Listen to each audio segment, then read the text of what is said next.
in China, rice was first domesticated. And though this is kind of true, as from the wild variety of rice, that is Oriza rufipogan, to Oriza sativa did first appear in China. However, on the debate whether indica rice was first appeared in China, and is now kind of over, and it has been attributed to India.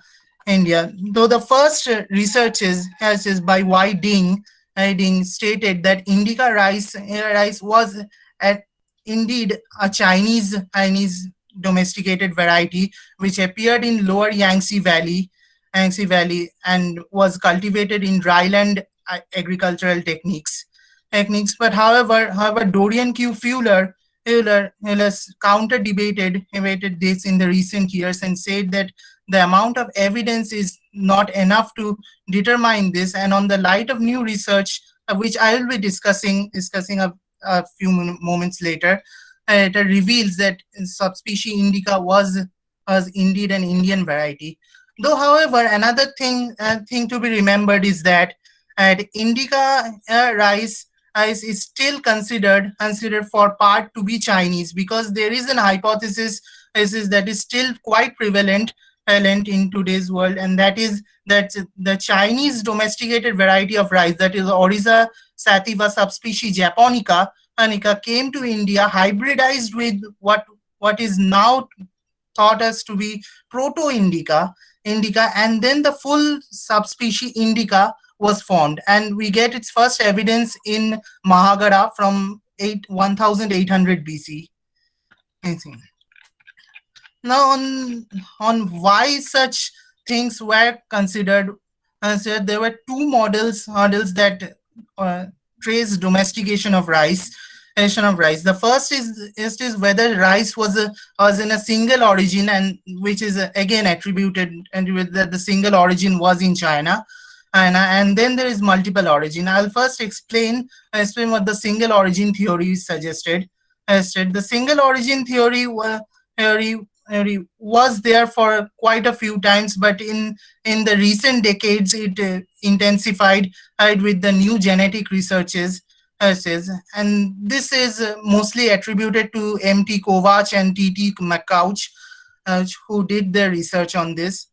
According to them, Oriza rufipo, first of all, I want to state that it was not always the case that Oriza rufipogon, which is the wild variety of rice considered till now, was the wild variety in India. As through recent researches by Dorian Q. Fuller and Zhujian Zhao, it was found out that Oriza rufipogon was more perennial in its character, whereas rice in South Asia is attributed to more or annual species, and thus as a new variety of rice, that is Oriza nivara, which is more annual in character, was discovered, but to be the wild variety for subspecies indica. Now, on the single center of domestication event, it was found out through genetic studies that extensive morphological, ecological, and physiological variation exists and depending on adaptations and habitats on where the rice and its multiple cultivars were grown. As such, I'll be introducing a new word, that is allele. What an allele means is that it is an alternative form of gene which is aroused due to mutations and is located on the same part of the chromosome. And now, on the basis of the study of alleles, it was found out that a single type of allele was found to be in both Oriza sativa subspecies indica and in Japonica varieties. And two types of alleles were analyzed in here in the study, that is SH4 and QSHI. And from the SH4 analysis, it showed that mutations associated with non-shattering, which is the wild variety of rice, as the domesticated variety does not shatter, had a single origin, and a single allele was distributed in both the Japonica and Indica variety, which again is another indicator, as you might take it that Japonica was indeed present for the birth of Indica for hybridization. As a matter of fact, Zuzan Zhao and Brianna L. Gross, who also worked on alleles and on the single origin theory, in fact confirmed this to be true, and attributed the lower Yangtze Valley of China as the origin center for domesticated rice. However, there was one contradiction in their study, a study that is on the waxy gene. It was found that A allele of waxy gene was found majorly in Indica, whereas B allele was found in Japonica. However, there was in light of new research, it was found that many of the Indica varieties also had that B allele from Japonica, specifically the gluttonous type of Indica rice. On the multiple theory, centered theory, now I'll talk. The multiple centered theory is mainly attributed to a wide range of scholars, including Jason P. Londo, Yu Chung Chiang, Shen Shu Chiang, and Barbara A. Skal. Their research has revealed that the event of domestication of rice was not a single centered theory, but there were multiple centers of origin of rice, and multiple centers of domestication, with each having their own independent characteristics. Here again, the wild variety, both Rufi Pogan or Nivara, has been treated on the same basis of the gene pool, and their studies was mainly based on three parts of the cell. The first one was the ATP-B RBCL chloroplast region. And here I'll be introducing another new word, which is an haplotype. And haplotype means a set of genetic determinants which are present on the same M part of the chromosome. And the multiple centered theory is basically based on the haplotype networks found in three different regions. The first I have already said, and what was found in this network is that two types of haplotypes were indicated. And haplotype 1 was found in Indica, and haplotype 2 was found common in Japonica and its variants. And although it was a case that the haplotype 2 was found in some types of Indica rice. As a matter of fact, it was not enough to determine the multiple centers, so they analyzed another region of the cell. This was the nuclear PVAT pace region, and another set of haplotypes were identified as such. As haplotypes A, B, and C belong to Japonica, whereas haplotype D and E belong to Indica. And it was found that haplotypes D and E were mainly found on rice originating in south and southwest of the Himalayan mountain range, whereas haplotype E was primarily found in Bangladesh and India, especially in the Bengal regions where rice was cultivated in upland conditions, and such rice was is called the Os cultivar, which is another variety of Indica. Now, haplotype D suggested that Os rice, which is a variant of Indica, was domesticated in India, and it was a separate domestication event independent of whether Japonica was introduced or not. Haplotype E in Indica is mainly found in Southeast Asia, and in the Bengal region. And a close study of these 5 haplotypes types revealed a wide mutational gap between in haplotypes A, B, and C, and D and E. And D. And what this brings forth is that domestication of rice was at least occurred in 4 different regions, and at least there were a minimum of 2 different domestication events in the case of indica. As such, the last part of the cell which was compared was the SAM haplotype network in the cell.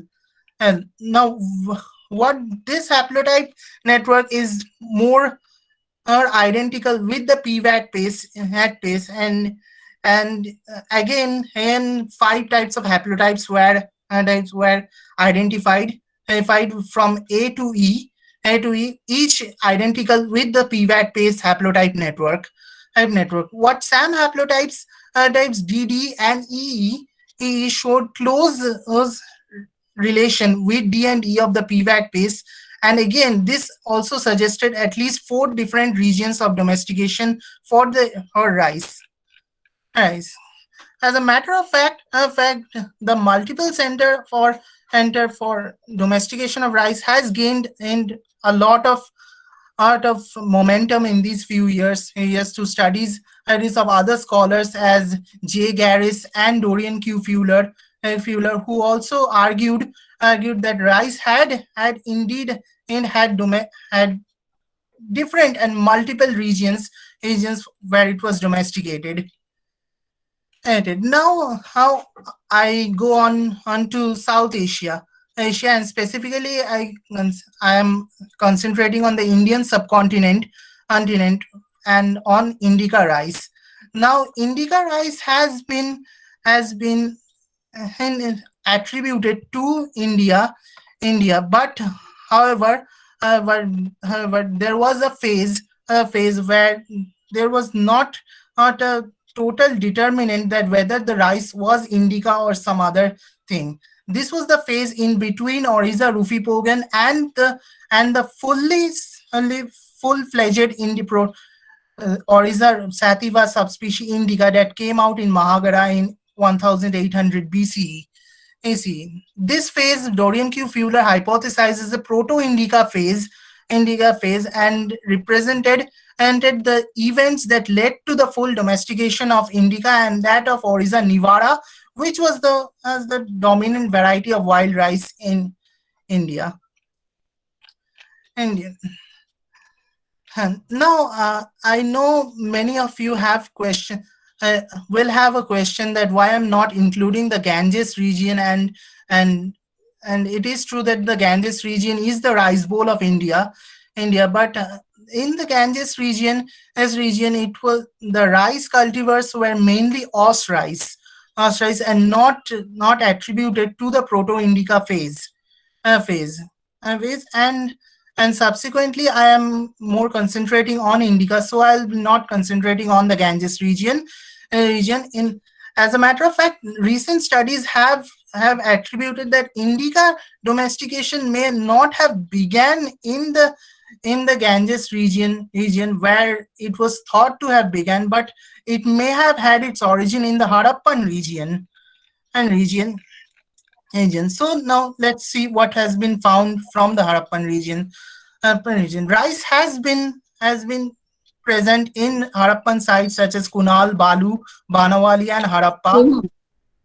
So I'm sorry to interrupt, but your time is running out. I'll give you 30 seconds more. Kindly give us a conclusion. Okay, I'm Kunal. But however, the presence of rice did not indicate a specific time period. Gregory L. Poschel has argued that rice cultivation only began in the mature Harappan phase, whereas Fuller dates rice cultivation only to the late Harappan phase, by the time subspecies Japonica has arrived. And also, the dating of rice in these regions sites have been problematic.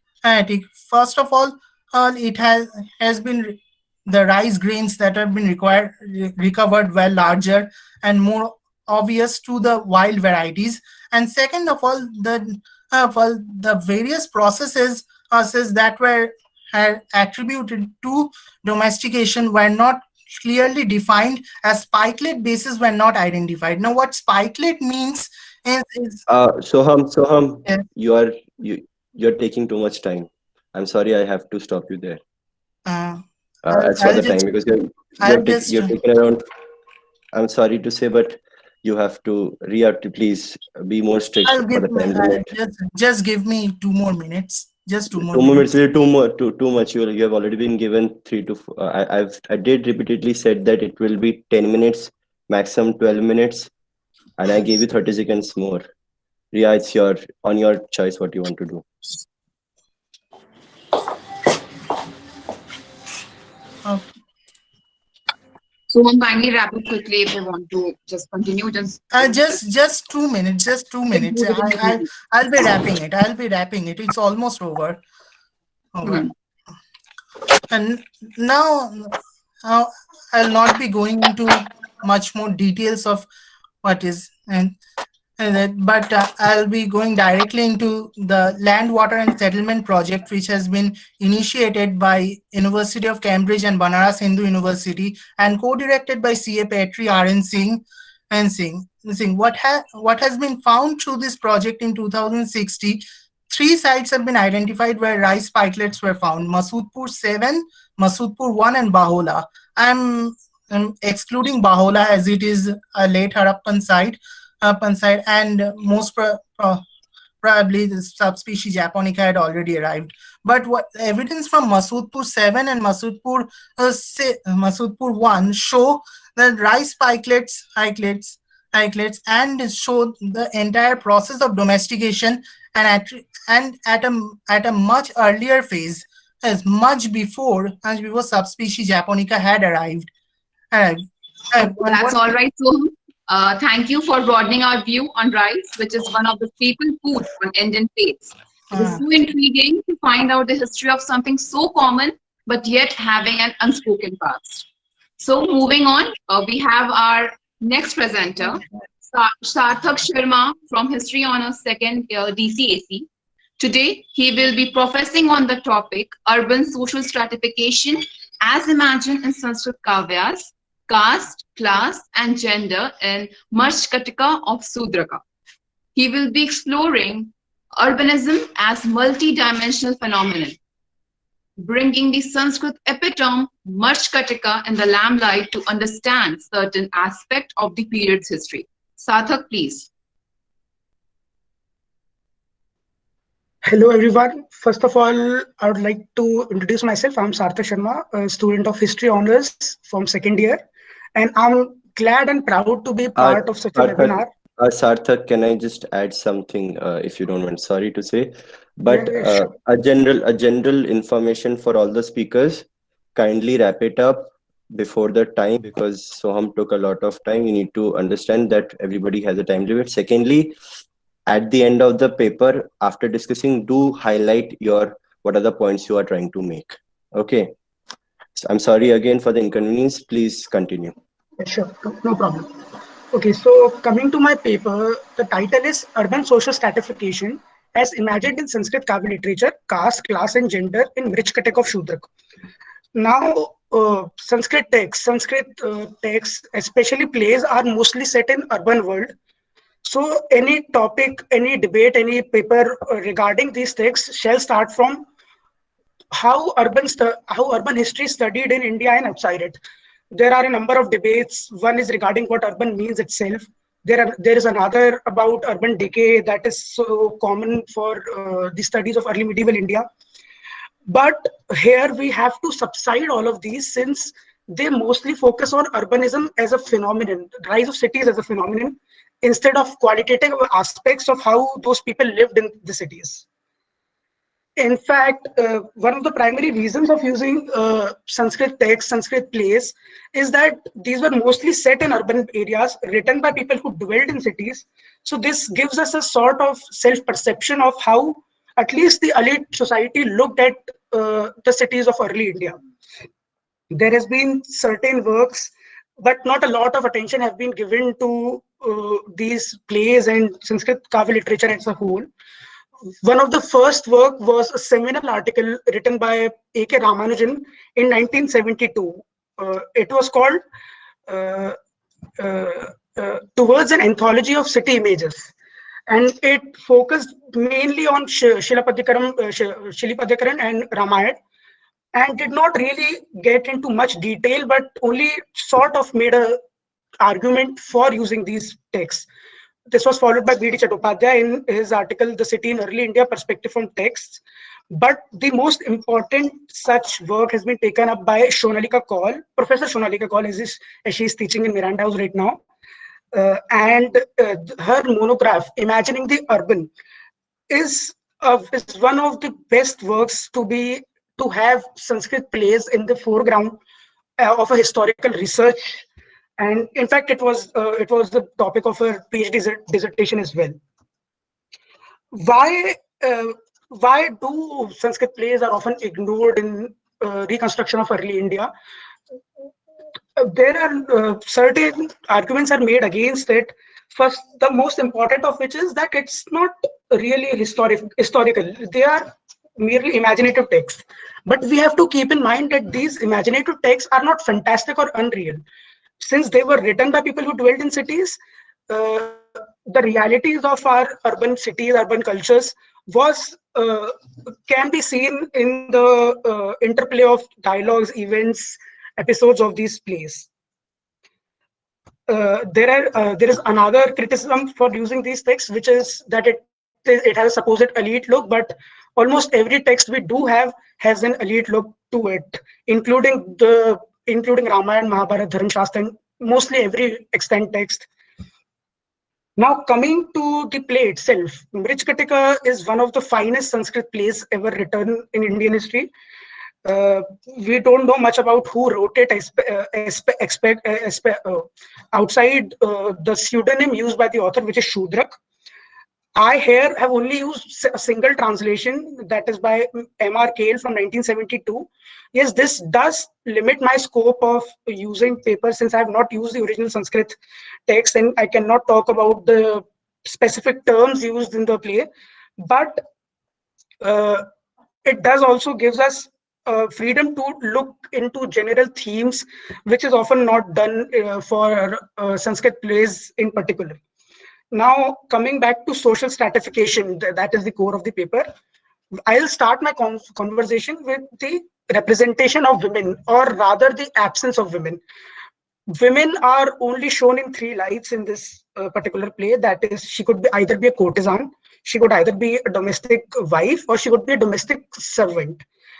Whereas men could be drivers, rulers, judges, traders, merchants, singers, and whatnot. What does that mean? That probably means that for the author and all the elite society of our urban cultures, women had a very limited role to play. Another insight into this non-representation, or rather this perception of women, would be to point out that all the three professions I did mention, were courtesan, a wife, or a domestic servant, are mostly based on their oppression and subservience to men. A courtesan is dependent on the male gaze, and a domestic wife is not only financially but socially and culturally dependent on her husband. This needs more. This particular aspect shall be noted while talking about feminist histories of our early India. Courtesans are often talked about as being culturally and wealthy, and yes, the protagonist of the play, that is Vasant Sena, she is actually one of the richest people. She's actually one of the richest people in the city, but she's often her body is stocked as an article of sale, and she's another courtesan, Madanika, needs to be bought back in order to marry whom she loves. Caste is also another factor. Only Brahmins are mentioned exclusively. Neither the Kshatriyas are mentioned. Chandalas are also mentioned exclusively, but a sense of complacency is seen in their representation. They call the oppressive king, the real Chandal, which shows that the Chandal was an insult, and so were other other so were the Shudra classes that is seen in an argument between two officers of the king. Economic mobility is another social aspect of this play. The fickleness of fortune is seen in Charudata losing all his fortune, in Sarvilak, a thief who used to be quite rich, a gambler lost all his fortune, and in fact the ruler Palak lost his kingdom to Arik, which shows a certain fickleness of fortune that accompanied the elite classes. That could be representative of the changing times the place set up in.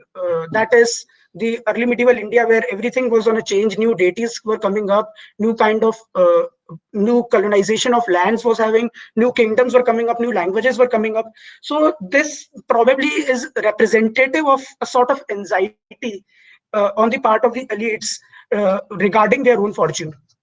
And to conclude, I would like to say that we have to take, since we already know that lack of sources is one of the major problems of reconstruction of Indian history, we have to take all the extant sources very seriously. And it is not the job of the text to be historical enough, but it is rather the job of the historian to bring out the historicity of these texts. So these were the important point of my paper. Thank you very much for having me. Do anyone have a question? Thank you, Sarthak, for giving us a new perspective towards Sanskrit Kavyas, which are not just an aesthetic work, but also containing in itself a comprehensive picture of the past. So I will request from the audience, if anyone likes to ask a question, they can. Okay, hello Sarthak. I want to ask a Hello. question. You did mention that that this is a very elitist text, and there are various segments where you mentioned about various things being absent and how certain figures were shown, certain genders were shown in a certain way. My question is, how does a historian look at the fictionality of this text, and how to what extent can Mṛcchakaṭikā stand as a actual authentic text during prevailing that at that point of time? Are you getting the question? Yeah, of course. First of So- all, no. Okay, shall I answer? Do you have another question? No, answer. Please answer. Okay. So first of all, no single source can ever be authoritative enough to be used alone. We always have to look for supplementary sources to back up our arguments that we make in the scholarship of history. And yes, we cannot really use the storyline in regard to the historicity of the events, but as we know, even fiction, the non-fantastical fiction is mostly a mirror reflection, not a clear reflection, but still a reflection of the society of the text that it comprises. That was contemporary of that text.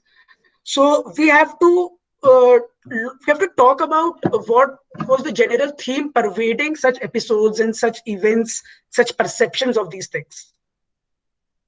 Does that answer your question? It does, but it also says that since the text cannot have an authority, why should a historian trust it? No, I said no single source can be an authority. If we look, we cannot be dependent on a single source for What other comprehensive. What other source can one depend on if you don't have the? We have to factor in all the kind of sources. Like as I talked about Sonalika Kaul in her book, when she talks about how the urban society, the physical layout of urban society was, she had to mention archaeological sources. She had to mention Earth Shastra, which talks about the layout of a city, even though Sanskrit plays were at the foreground of her monograph. So we have to look for supplementary sources as well, and it's the historian's choice on what kind of source does he want to give, does he or she or they want to give authority to.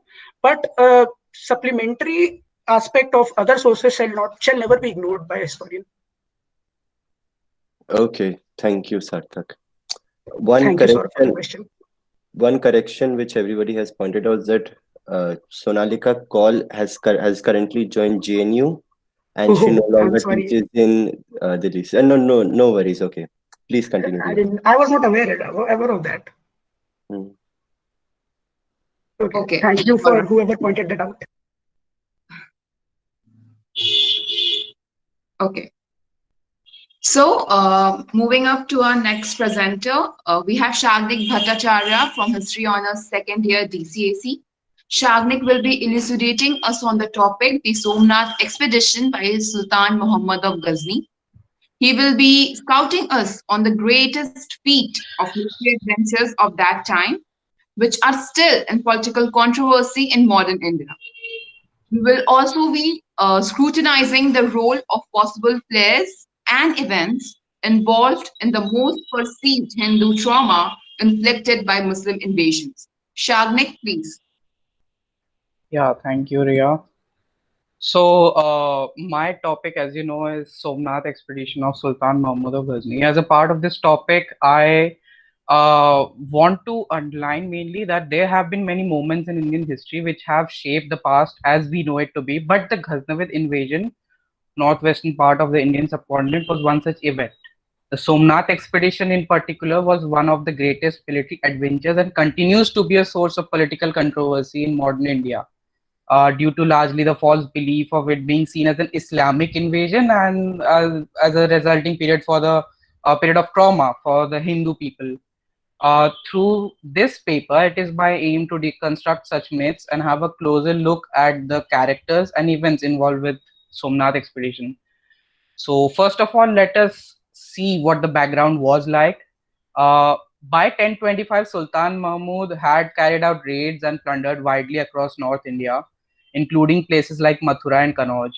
Sultan Mahmud's military strategy revolved around swift maneuvering and implementing shock tactics, which involves cavalry and enemy forces on the enemy forces, as well as putting full focus on maximizing plunder and not usually on territorial conquest. This is a very important part about his strategy.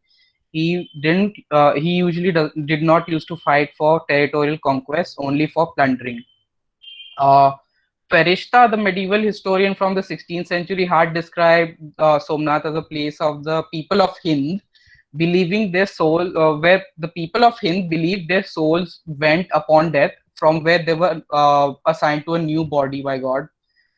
The divine importance of the place still continues to this day. And although the fact that it existed for at least a century before the Ghaznavid invasion came is supported by local inscriptions, which mention royal pilgrims visiting the temple in the late 10th or early 11th centuries. And Al-Biruni has also mentioned about the temple. Besides, the temple may have originated as a structure named Prabhasapatana, which over time evolved into the Somnath temple as it became when it was raided by Mahmud Ghazni. The wealth of Somnath temple was exemplary, and this needs to be pointed out. It had been endowed with about 10,000 villages by various princes for the purposes of its upkeep, apart from all the generous donations received from millions of pilgrims from all over the subcontinent over time. Its staff reportedly consisted of about 1,000 Brahmins for worship of the deity, 500 singing and dancing girls, 200 musicians, and 300 barbers.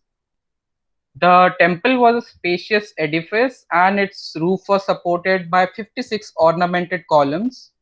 The idol was made entirely of stone and it was a shivling and was kept in a fairly dark garbhagriha, with where the only sources of light were lamps hanging from the ceilings, which were covered with gems. So they reflected the color of whatever gems they were covered with.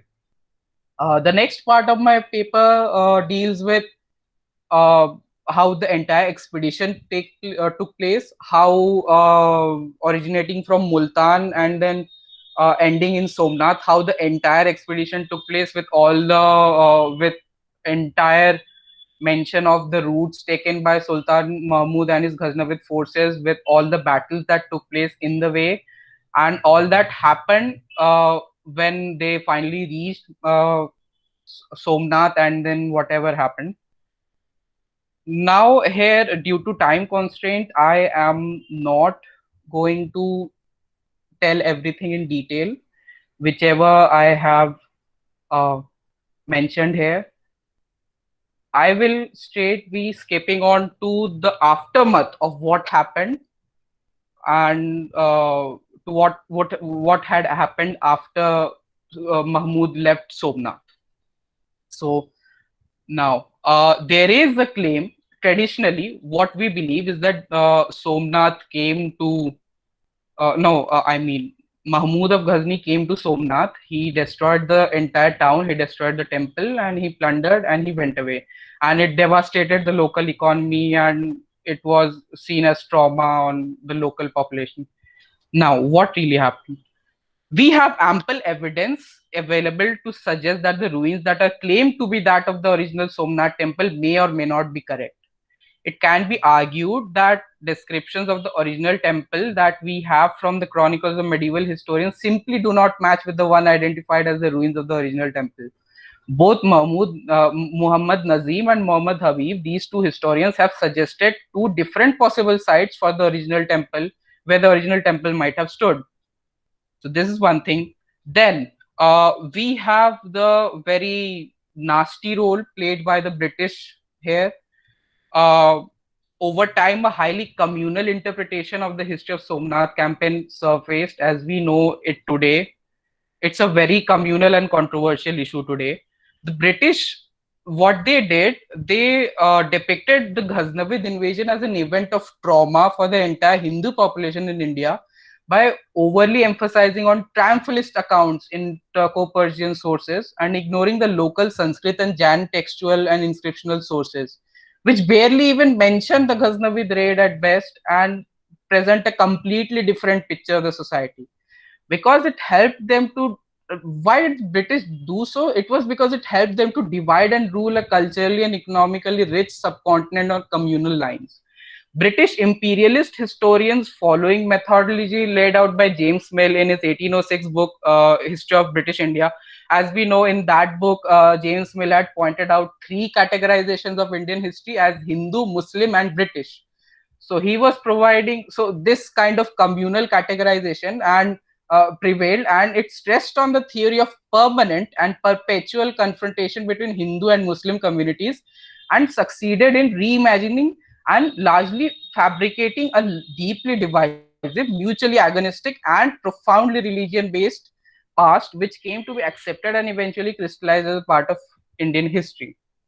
This has been a very unfortunate development, and it has unpleasant consequences to this day, including not only partition of India but also the demolition of Babar Masjid and all such issues that are taking place today. The sources in this communalist interpretation of history.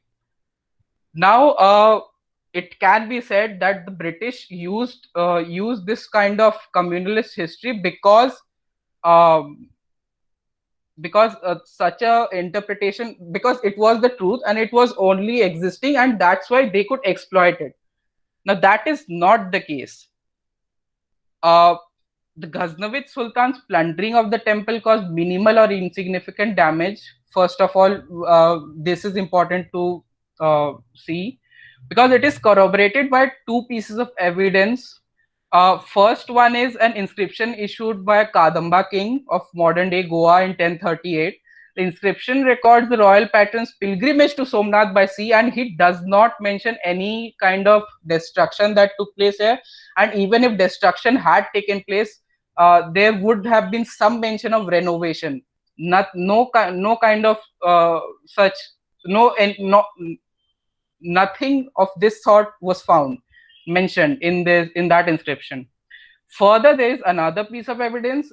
It was an inscription issued by Somnath Temple Authority in 1169, and it refers to the renovation of the temple under the initiative of the king Kumar Pal, for both mythological and practical reasons, but it underlines the reason for renovation as the dilapidation caused by time, which they also term Jaḻa-Jhīlaṇi, not due to any kind of plunder or any kind of destruction that had been caused to the temple. Apart from that, there is, as I said, there is a prevalent belief that it led to the devastation of local economy. Quite to the contrary to that, the period from AD 1000 to 1300 actually saw an upward swing of economy in Gujarat, and this is largely corroborated by local sources only.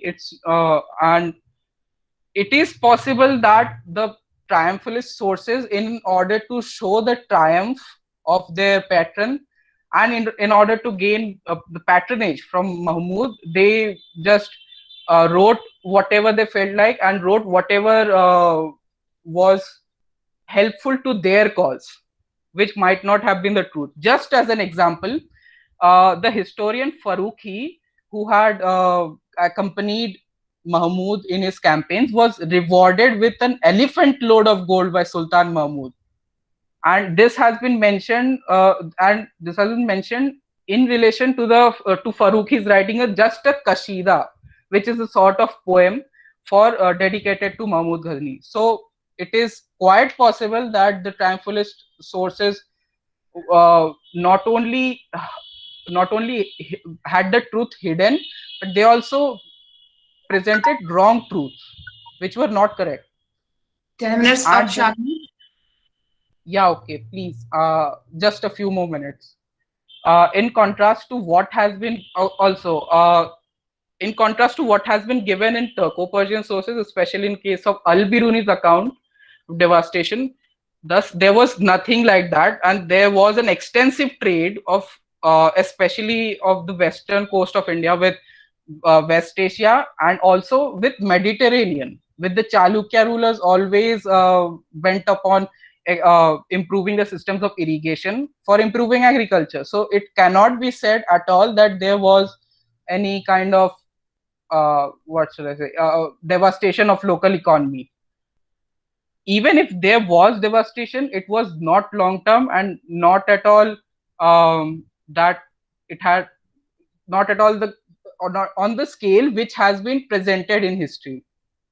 Furthermore, there also has existed that idea of perpetual and permanent tension between Hindus and Muslims. That was not the case, because we have evidence of Muslim communities such as Khojas, Bohras and Ismailis living in large numbers in Gujarat, who amicably coexisted with local Jainas and Hindus, and even going as far as to adopt Vaishnav elements and traditions in their own religious practices. Shagnick, I would like you to please conclude quickly, because people have to answer the questions. Yeah. Just 2 minutes. Okay.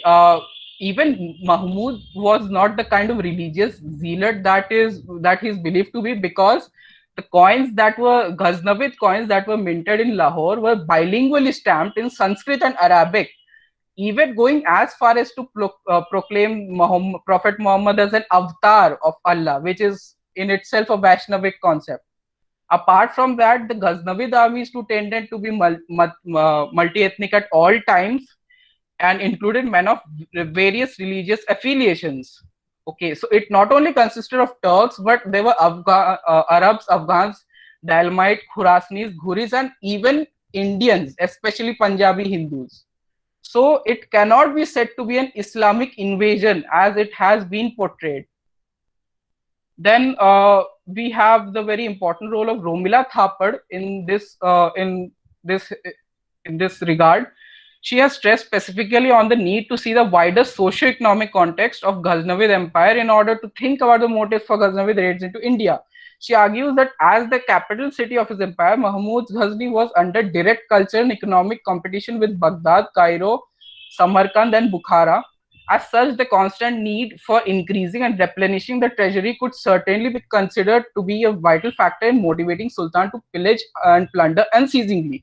Not only that, looting and pillage was a culturally sanctioned norm among the Turkish tribes, and hence Ghaznavid raids were nothing out of the ordinary at the time, except maybe the amount of risk and reward involved for the raiders. Sultan Mahmud certainly was celebrated as the hero of Islam for his desecration of Somnath temple and destruction of its idol, but it cannot definitely be said that achieving this objective could not have been the main motive for him, because additionally, the chroniclers who glorified Mahmud as a hero of Islam had personal motives for doing so, as I had just given the example of Farooqi. Thank you so much, Shagnick, for discussing. Okay, 30 seconds, please, Riya, aisa mat karo. Okay, we should also not ignore the fact that Ghazni's position was not necessarily a stable one, being surrounded by enemies from all sides. Now, to conclude it all, there is also an existing myth that the temple of Somnath was completely destroyed and a mosque was built in its place. Archaeological evidence has proved that to be false, and it is now proved that it was not until 1655 that the Somnath temple was destroyed at the orders of Aurangzeb, not Mahmud of Ghazni, and later replaced by a mosque. Thank you. That's all. Any questions? Thank you, Shagnick, for deconstructing the myths, providing us a more clear perception of the expedition, as well as giving us a closer look of the periods and circumstances that molded the communal past of India. I would like to ask the audience if they have any question, they can just quickly ask him. Yeah, I have a couple of questions to Shagnick. Uh, Shagnick, it was a good presentation, though I think that you excessively relied on the interpretations of Romila Thapar as the authentic source Not of. really. I could not present my entire paper No. Alright, because of the that is time just constraint. that is just a general observation, Okay. that I would like to make, considering the fact that the dualities within your narrative of when you try to push forward the narrative that it was not an invasion, right? It was something that was done out of political exigencies, right? Like it was simply a Turkic tradition to go and plunder foreign territories. All right. I think you haven't referred to the Abu inscriptions of the Solankis. I don't know whether you have the knowledge about the Solanki rulers of the Patan, right? Who were the rulers during the period of Ghaznavid invasion, and Bhima the first. basically, Yeah, I know. so if you have you referred to the inscription of Bhima one of Patan, Yeah, that is yeah, dated, right? That is dated to 1011 probably, right? where yeah, where he constantly mentions about the Ghaznavid raids and how they destroyed the whole temple, you know up to the foundation, and yeah, even the deity was taken away. The deity was presupposedly covered in gold and gems, and it was taken away, right? And the Modhera Sun temple was made in commemoration uh, to the to commemoration of the soldiers who defended the Somnath temple, and most not important not point. not I would like to correct you here, not for those who had defended the Somnath temple, but for those who had fought at the Battle of Mathura. They were Oh, some tribes of there, Rajputs. see, there was no battle at Modhera specifically. I don't know from where you are getting your source of information. There was no battle at Modhera because Modhera never existed, alright? So, Modhera is 31 kilometers to the southeast of Patan, that is towards Mehsana, alright? And that region by that time was not urbanized, right? So, Modhera came up as a new urban center in response to the devastation that happened at Somnath. All right. And the last point that I would like to make or to correct you is that you mentioned about the prevalence of the Daudi Bohras, the Bohra community in Gujarat, and you wanted to put forward the picture that it is a symbol of what we can say the assimilatory culture of the medieval India, where the communities can coexist. But the incoming of the Bohra community, the Bohras were those communities who were persecuted in Iran because they were Shias. All right, so they were a source of constant persecution even under the Sultanate of Gujarat. Right. So interestingly, they found in Hindus the natural allies, on whom they could have backed and oppose the Sultanate of Gujarat that emerged in the 15th, 16th century. So that was the intervention that I would like to make. Thanks.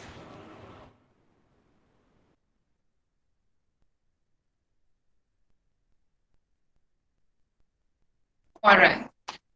Moving on, last but not the least, we have now our fourth presenter for today, Ms. Anga Kinjavadekar, who is a PhD scholar at Center of Historical Studies and School of Social Sciences in JNU.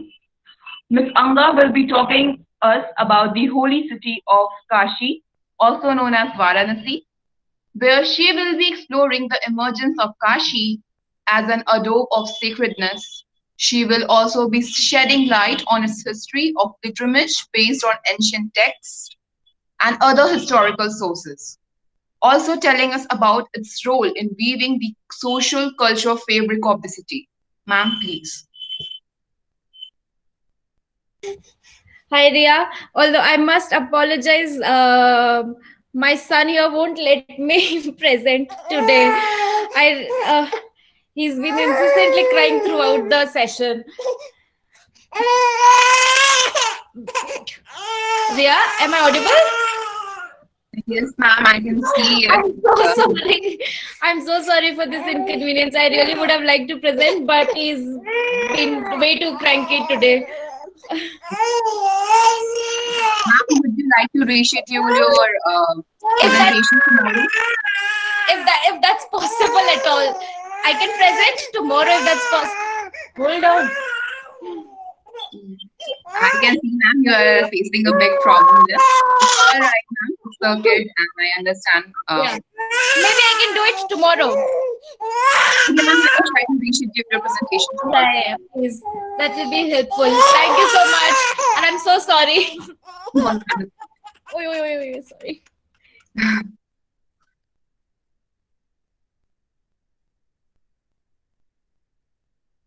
Okay, so Saurabh, should we end today's presentation, ma'am? Yeah, sure. Go ahead. We'll reschedule hers tomorrow. Okay, will you be able to schedule her, or we should ask someone from tomorrow's list to present today? I think people who are given the time tomorrow should be given the time tomorrow. Okay. Unless someone is willing to. Otherwise, let's have it tomorrow at 11 a.m. Okay. So here we come to the end of our presentation. That was really an informative presentation by all our presenters. And we really appreciate your quest for unfolding history in all new area of possibilities.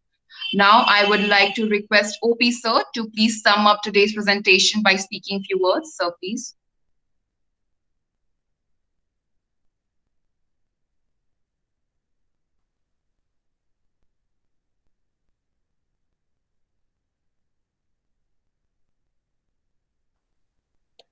He has left the meeting. I think Officer will join back in a couple of minutes. Kindly forgive us for the inconvenience, everyone.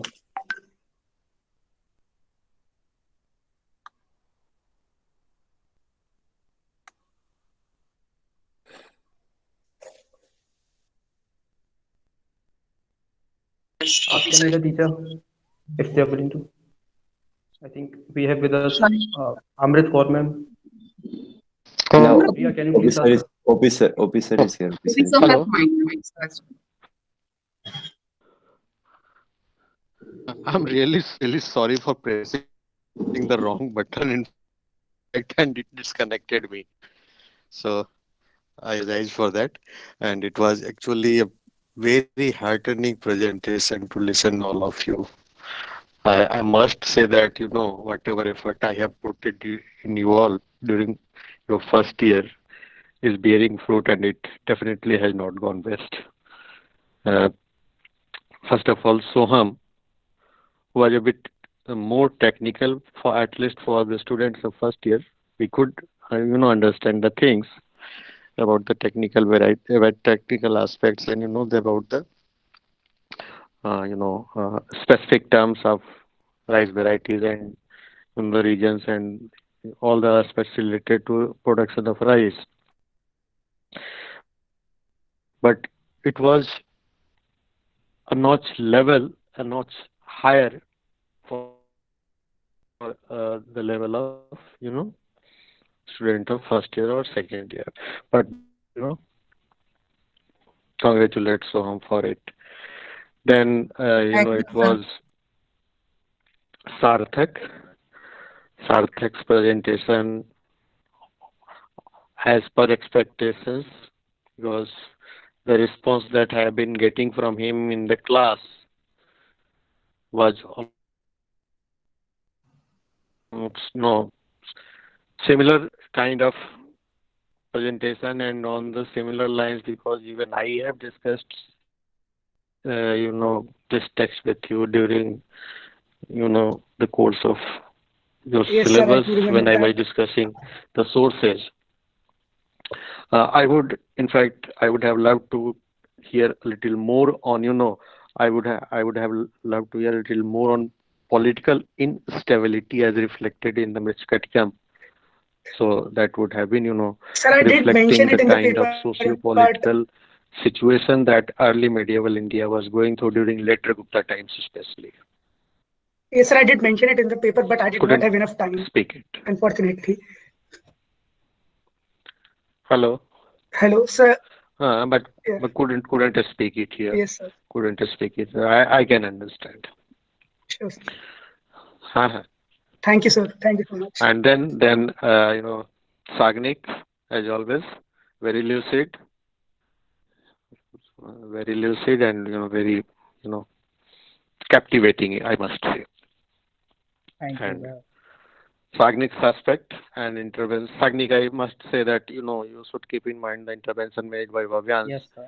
Because I think Because I you never were found the sources presenting myself. almost one side of the story, read from one source only.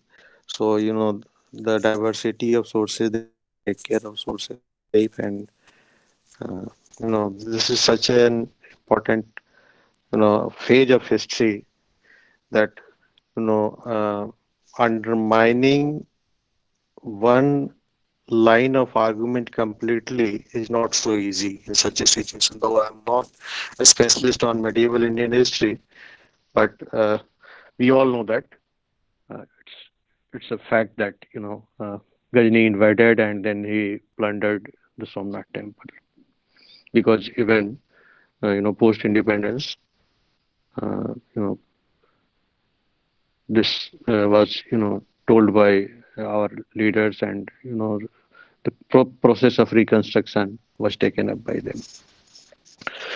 So I must congratulate all of you, and I am quite keen to attend the session tomorrow. Thank you so much.